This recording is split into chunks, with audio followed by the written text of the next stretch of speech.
Assalomu alaykum va rahmatullohi va barakatuh. Navro'z radio kanalida siz bilan diydorlashib turgan ekanmiz. Ana shu onlarni siz u bizga bergan Alloh taologa hamd va sanolar aytamiz.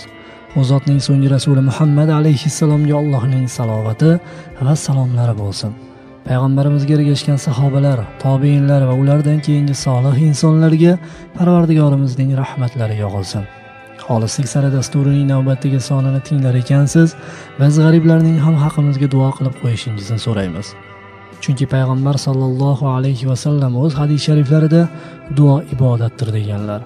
Bir mo'min boshqa birodariga yaxshilik tilab Allohdan xolis so'rasa, inshaalloh Parvardigorimiz bu duoni ijobat aylaydi.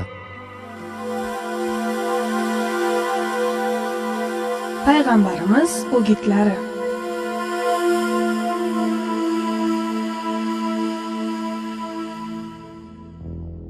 Imom Zahabiyning Katta gunohlar kitobida kelgan navbatdagi gunohning nomi o'z joniga qasd qilish deb ataladi.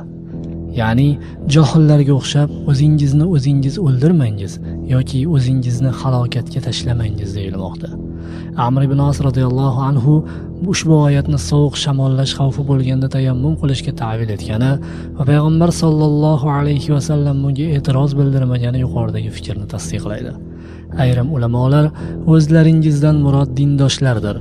Zero mo'minlar bitta jon, odam kabidir. Oyat bir-biringizni o'ldirmangiz degan ma'noda deyishgan.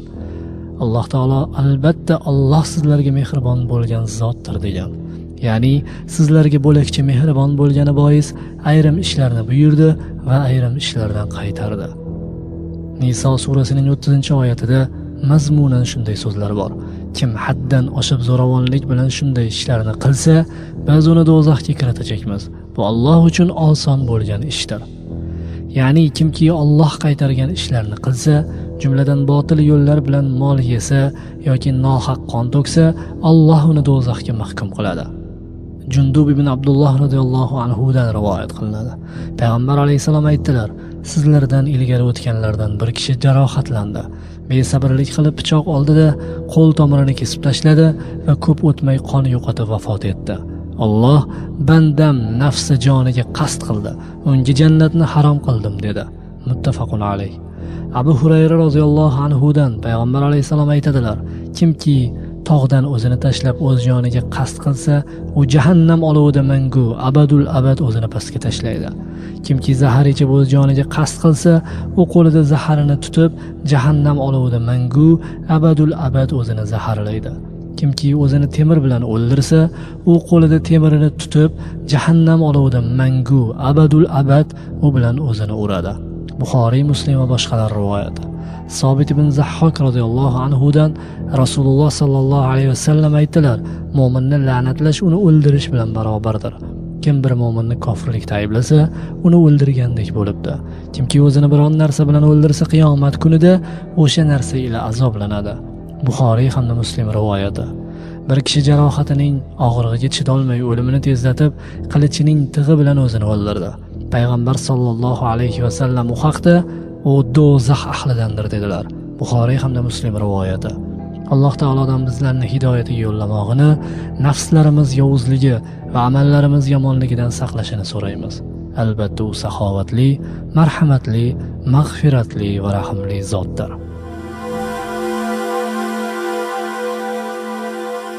Sahobai kiromlar.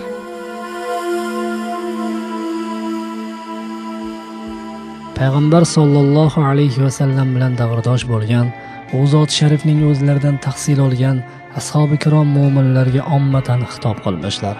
Bugun navbat payg'ambar alayhisalom bilan yonma-yon yurgan va kibor sahobiylardan biri hisoblangan Ubay ibn Ka'b hamda Abu Umama radhiyallohu anhumoning o'gitlariga quloq tutaylik.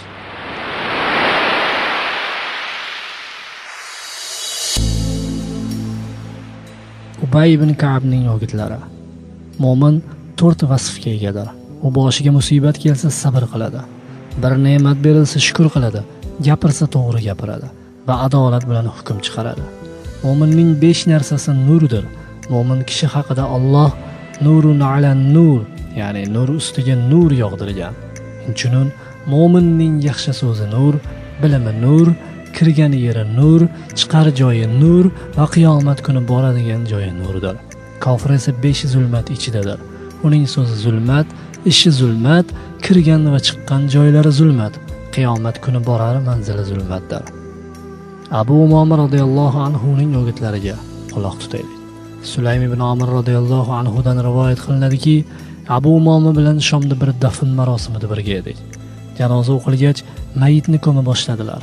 Shunda Abu Umoma al-Balahi baland ovozda dedilarki: "Ey insonlar, bugun siz yaxshilik va yomonliklar ajratib olinayotgan hayot uyida yashamoqdasiz va qabrini ko'rsatib juda yaqin bir kunda boshqa uyga, mana bunday qabrga ko'chib o'tishga majbursiz.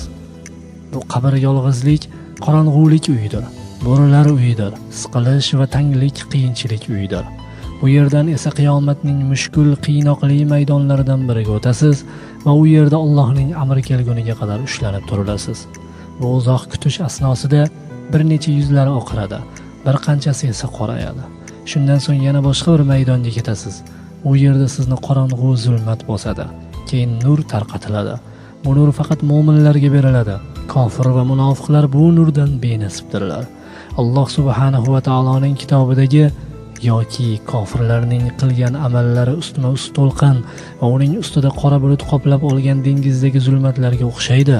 Ular ustma-ust zulmatlardir. Qo'lini chiqarib qarasa, uni ko'ra olmas.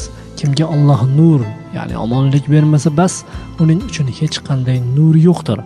Nur surasining 40-oyati mazmunan tarjima qilinganda shunday so'zlar kelib chiqadi. Ushbu oyat karima bunga ishora etmoqda. U kun xuddi ko'r kimsa ko'zi ko'radigan kishining ko'zidan foydalana olmaganligi kabi, kofir va munofiq kimsalar mo'minning nuridan foydalana olmaydilar. U kun erkak va ayol munofiqlar mo'minlarga qarata, bizga qaranglar, biz ham sizlarning nuringizdan ozgina olib foydalanaylik deydilar. Ularga ortingizga qaytib nur istangizlar deyiladi. Ushbu so'zlar Hadid surasining 13-oyatida kelgan. Holbuki bu munofiqlar aldanishlari uchun bir hiyladir. Shundan so'ng munofiqlar nur tarqatilgan joyga qaytib kelsalar ham u yerda hech narsa topa olmaslar va yana bir bor qaytayotganlarida so'ng ular bilan mu'minlar o'rtasida darvozali bir devor urilurki, uning ichida rahmat, tashqarisida esa azob, do'zax bo'lur. Hadid surasi 13-oyat mazmuna tarjima qilingan.